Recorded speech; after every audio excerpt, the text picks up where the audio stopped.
In the spring of 2000, a robotic camera was lowered into these waters for the first time.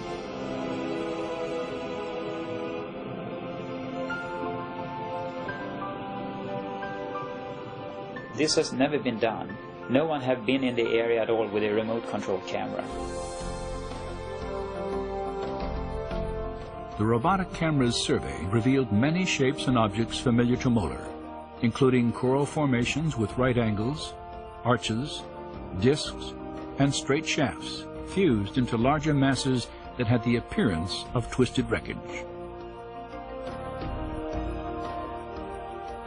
Now, when we have been able to go back and forth with a remote control camera, we can repeatedly see that these strange structures we are looking for are there. Not at one place, but you see them again and again and again. There are situations where you see something that looks like an axle, a hub, something that looks like a wheel, and you say to yourself, this is not a coral reef, this is a coral growth on an artifact. And that is what's different to me when I compare corals at other locations around the world.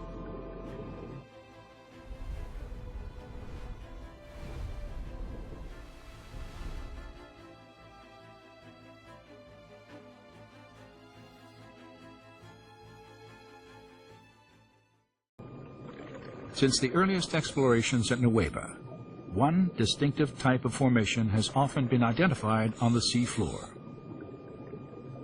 A slender, table-like structure, sometimes standing on end, with a coral-encrusted base, a straight shaft, and a circular top. It's a 90-degree angle, a right angle, between something that looks like an axle and the wheel. And you can see this in different varieties, and it looks very different from normal coral growth. And it is like a man-made structure with a coral growth on it. In the midst of them, Pan Tien photographed this circular object attached to what appears to have been a broken axle or hub. This discovery was significant for two reasons. Pan Tien had documented the coral-encrusted form of a wheel with dimensions similar to ancient Egyptian artifacts directly across from the proposed Nueva crossing site. Her find also provided independent confirmation of earlier evidence establishing wheel-like formations on both coasts of the Red Sea in accordance with descriptions in the biblical record. And the Lord looked down on the Egyptian army, and he made the wheels of their chariots come off.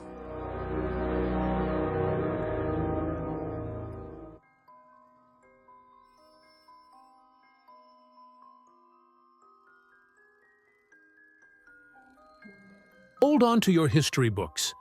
A discovery at the bottom of the Red Sea might just rewrite one of the world's most famous ancient stories.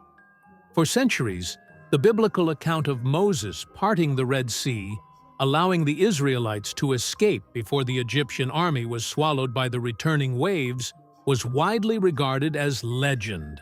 But now, a stunning underwater find is challenging that view and pointing toward a real-life historical catastrophe. A team of underwater archaeologists made the breakthrough while surveying the Gulf of Suez near modern Ras Gareb. Originally searching for ancient shipwrecks and trade artifacts, they stumbled upon something far more dramatic. A vast collection of ancient human bones, darkened with age, strewn across the seafloor. Leading the research, Professor Abdel Mohamed Gaider of Cairo University and his team have so far recovered more than 400 skeletons, along with a cache of weapons, armor, and the crumbling remains of 2 war chariots. The skeletal remains are scattered over roughly 200 square meters, and researchers project the total number of bodies could exceed 5,000, pointing to the sudden demise of an entire military force. So what connects these remains to the Exodus story? Several clues stand out. The soldiers appear to have died on dry ground, with no evidence of ships or boats nearby. Their bodies were found trapped in dense clay and rock. as if caught in a sudden catastrophic event, like a tidal wave or mudslide. The scale and nature of the disaster seem to match the biblical description of Pharaoh's army being swept away by the returning sea. If verified, this discovery could offer tangible proof that the Exodus story was rooted in a real historical event. According to Professor Gator's team, this would confirm that a major Egyptian military force met its end in the Red Sea during the reign of Pharaoh Akhenaten. Adding to the intrigue, remote-operated vehicles with high-definition cameras have captured images of what appear to be coral-encrusted chariot debris and human remains scattered like battlefield wreckage. Even more compelling, large stone pillars were found erected on both shores of the crossing point. One, discovered earlier by archaeologist Ron Wyatt on the Egyptian side, and another on the opposite shore in Arabia, are said to bear Paleo-Hebrew inscriptions including the words Pharaoh, Egypt, King Solomon, and the sacred name of the Most High. This underwater graveyard has sent shock waves through both religious and scientific circles, suggesting that other biblical events, like the 10 plagues, may also have historical roots. Professor Gator's team plans further excavations in what has quickly become one of the most significant underwater archaeological sites ever found. The sands and seas of time may not have told the full story just yet. The seafloor is smooth and contains gradual contours. Our first artifact to inspect is this chariot wheel that still has 3 of its 4 spokes, plus the hub is extending upward. We see 90-degree angles here, which are a sign of man-made structure. The Lord looked down upon the army of the Egyptians, and he took off their chariot wheels.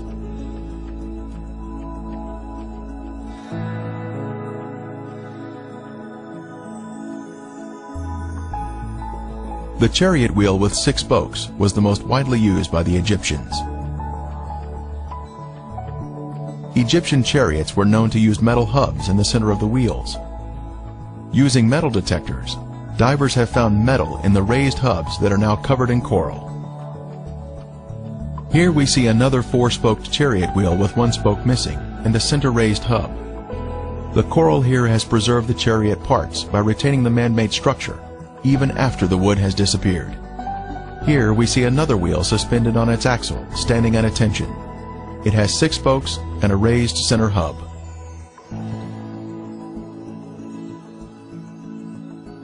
Ron Wyatt made many dives here and located many artifacts. This could have once been a chariot cab.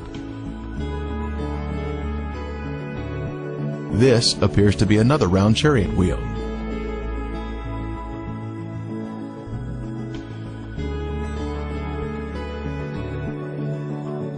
Horse remains have also been found here, such as this shrunken hoof. Horses are not in the Sinai Peninsula today. Human remains have also been found, such as this coral-covered femur bone on the right. Lab tests confirmed that it is in fact bone.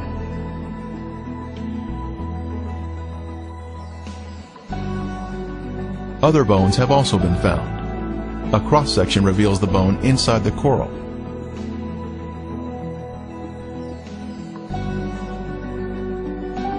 Here we see a chariot wheel standing on its axle in this old 1978 footage shot by Ron Wyatt.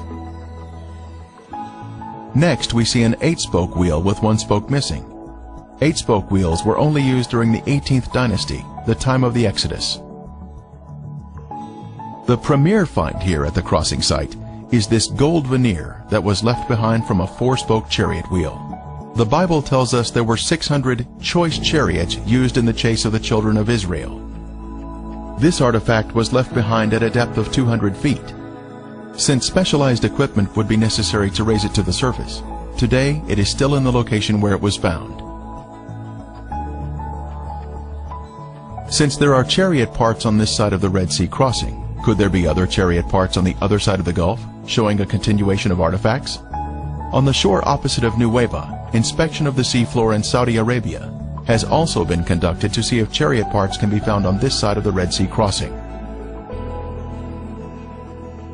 While investigating the Saudi Arabian waters, Viveka Pontian found this beautiful round chariot wheel specimen with a raised center hub. This is confirmation of the chariot parts continuing to the other side of the crossing site, opposite Nuweiba. We have proof that the Red Sea crossing happened. Like proof, not just artifacts on the bottom. We had those. We had chariot wheels on the bottom of the Red Sea. We had all these cool little artifacts. But the coolest thing that I saw is the shoreline. If you've ever watched the Ten Commandments movie, they had that big pillar of fire that came down. That's mentioned in the Bible. This pillar of fire, I just pictured these flames coming down.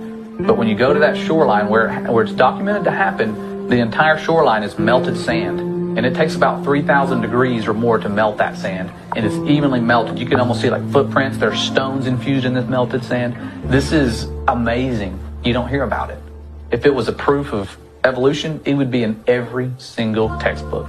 But it's a proof that there was an exodus, like we're having today. You're talking about the exodus, people leaving the cities.